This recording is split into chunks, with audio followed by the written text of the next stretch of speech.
You feel it, don't you? That quiet frustration, that weight in your chest when you look at your life and know you are capable of more. More discipline, more courage, more effort, more growth, but every day looks the same. You wake up with ideas. You go to sleep with excuses. And deep down, you know something is wrong. You were not built for average. You were not designed to drift. You were not meant to watch other people build the life you secretly want. You owe yourself more than this. More than half effort, more than hesitation, more than fear disguised as logic. There is a version of you that wakes up earlier, a version that trains harder, a version that studies longer, a version that keeps promises, and that version is waiting for you to decide. Let me tell you something most people avoid hearing. Your current life is the result of your current standards. Not your dreams, not your intentions, not your potential. Your standards. If you tolerate laziness, you live lazily. If you tolerate distraction, you stay distracted. If you tolerate mediocrity, you become average. Standards shape destiny. And right now, your standards are being tested. Every time you hit snooze, every time you delay the work, every time you say, tomorrow, you are voting. Voting for the weaker version of yourself. And the scary part is this. Those small votes compound. One skipped workout becomes 10. One delayed project becomes a year of delay. One excuse becomes a lifestyle. Then one day you wake up and wonder why nothing changed. Nothing changed because you did not change. That truth hurts, but you need it. Because comfort is the most dangerous addiction on earth. Comfort convinces you that you have time. Comfort whispers that effort is optional. Comfort says you deserve rest before you earn results. And slowly, quietly, comfort steals your edge. Look around, most people live in quiet regret. They settle. They shrink their dreams. They tell themselves stories to avoid discomfort. I'm too busy. I'm too tired. It's too late. But what they are really saying is, I am afraid to demand more from myself. Fear does not always look dramatic. Sometimes fear looks like scrolling. Sometimes fear looks like procrastination. Sometimes fear looks like planning without action. But underneath it all is the same truth. You are afraid to test your full potential. Because if you try and fail, it hurts. So you protect yourself by never going all in. But here is the reality. Failure hurts less than regret. Regret is heavy. Regret lingers. Regret follows you into quiet moments. Regret shows up when you see someone succeed in the area where you quit. And you think, that could have been me. That pain is sharper than failure. Failure teaches. Regret haunts. Let me tell you a story. There was a man who worked a stable job for 15 years. Every day he drove the same road, sat at the same desk, complained about the same frustrations. He had a business idea. He had a plan written in notebooks. He talked about it at dinner. He dreamed about it at night. But he never moved. Why? Because the paycheck was safe. Because the routine was comfortable. Because risk felt dangerous. Years passed. One day he met someone younger who built the exact business he once imagined. That younger person succeeded, and in that moment the pain hit. Not anger. Not jealousy. Regret. He realized the only difference between them was action, not intelligence, not talent. Not luck. Action. He did not lack ability. He lacked courage. Do not let that be your story.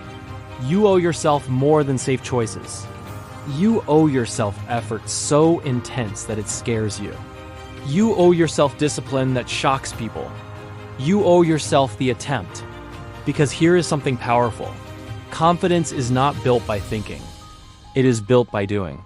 Every time you do something hard, your identity shifts. When you wake up early despite exhaustion, you become disciplined. When you train despite soreness, you become resilient. When you work despite doubt, you become focused. Identity is earned through repeated action. Right now, your actions are building someone. The question is, who, the disciplined one? Or the distracted one? The builder? Or the spectator? The warrior? Or the excuse maker? You choose with every decision. Let's talk about pain. You cannot avoid pain.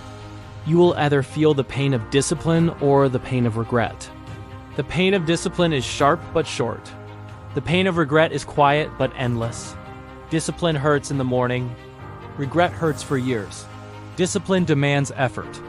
Regret demands acceptance of less. Choose your pain wisely. Now, I want you to imagine something. It is 5 years from today. Picture your life. Where are you? How do you look? How do you feel about yourself? There are two versions.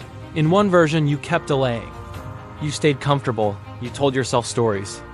You stayed busy but not productive. In that future, your life looks almost the same. Maybe slightly improved. But deep down, you know you never went all in. In the second version, you decided today was the turning point. You raised your standards. You removed distractions. You demanded more from yourself. You worked when you did not feel like it. You trained when no one was watching. You built skills daily. You endured discomfort. That future looks different. Stronger body, sharper mind, greater income, deeper confidence. Which version do you want to meet? The difference starts now. Not next Monday, not next month. Now, because momentum begins with a single committed action. Do not wait for motivation. Motivation is unreliable. It fades. It depends on mood. Discipline does not ask how you feel. Discipline tells you what must be done. You do not need inspiration. You need structure. Create rules, wake up at the same time. Train at the same time. Work on your goal at the same time. Reduce decision fatigue. Make progress automatic. High performers do not rely on emotion. They rely on systems. You must build systems that force growth, limit distractions, set non-negotiable blocks of focused work. Track progress daily. When you measure effort, you improve effort. And understand this. Growth is not glamorous. It is repetitive. It is boring. It is lonely. There will be days when no one claps, no one notices, no one cares. Those are the days that matter most, because that is when character forms. Anyone can work when inspired. Few work when tired. Anyone can start. Few continue. That is your opportunity. If you simply outlast your excuses, you win. Most people quit not because they cannot succeed. They quit because they cannot endure discomfort.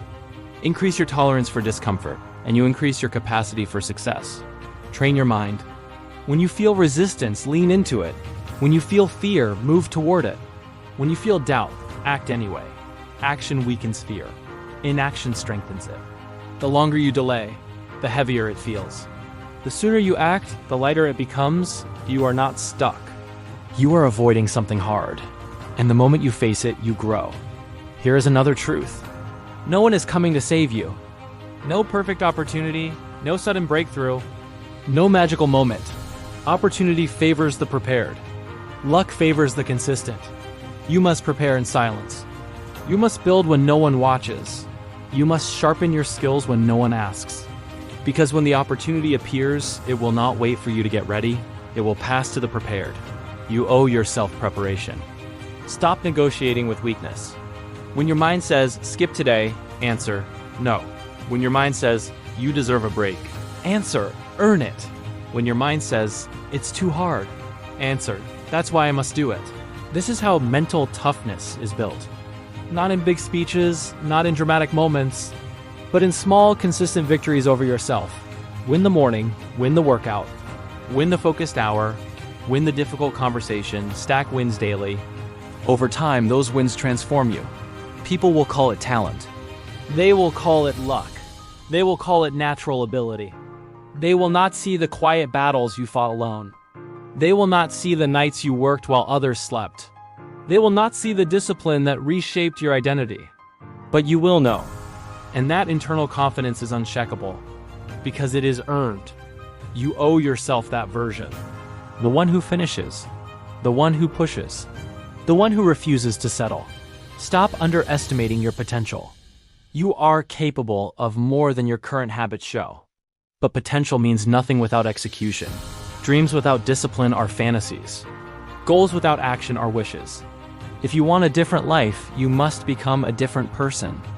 And becoming different requires discomfort. It requires sacrifice. It requires focus. It requires repetition. But the reward is freedom. Freedom from regret. Freedom from self-doubt. Freedom from mediocrity. That freedom is worth the pain. So today, make a decision. Raise your standards. Commit fully. Remove excuses. Act like the person you want to become, not tomorrow. Not next week, now, because 5 years from now, you will either thank yourself or blame yourself.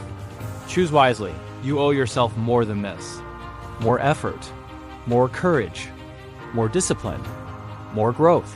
The world does not need another spectator. It needs builders. It needs leaders. It needs individuals who demand greatness from themselves. Be one of them. Push harder. Focus deeper. Endure longer. And when the results come, you will not be surprised, because you earned them. This is your turning point. Decide. Then move. Welcome to your next level.